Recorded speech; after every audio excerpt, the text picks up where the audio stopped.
see any sort of consistent or common mistakes companies make when they set these functions up, whether that be at different stages or from ground zero? Like, do you see that?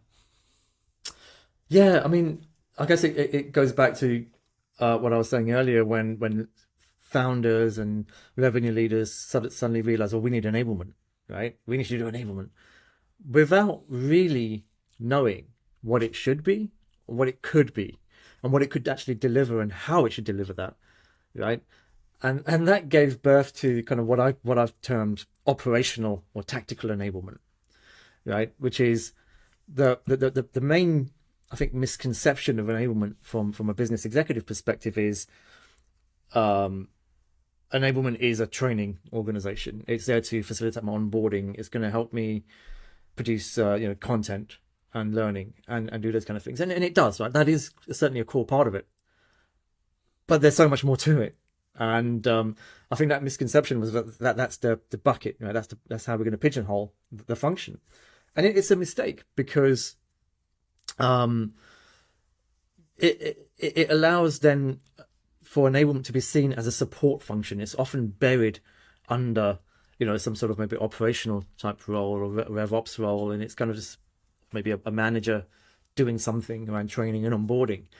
And the mistake here is that if they're not tying the enablement function and the practice as a whole to business impact, it can then be seen as a cost center, right? It's a cost center that when push comes to shove, they can do without. So when the layoffs started happening, and enablement was one of the first roles to go, especially in the revenue function, because one, it's not quota carrying, and two, it was seen as a cost center. Management can do their own training; they can just manage their own onboarding. It's kind of built now. We don't need anything further. And that's when enablement took a hit, and that was a mistake, right? Traditionally, enablement has been seen as a function that is measured based on the fact that it gets something done, right? It's kind of been measured against volume of delivery, maybe not even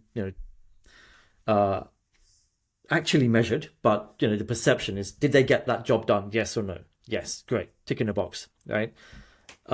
Sometimes I've seen enablement being kind of valued based on its popularity amongst salespeople. Like, oh, we love our enablement people, we love our enablement team. Great, they're doing a good job. Then that's the mistake, right? Because if it's not measured against business impact, revenue impact, then none of that matters. None of that really matters.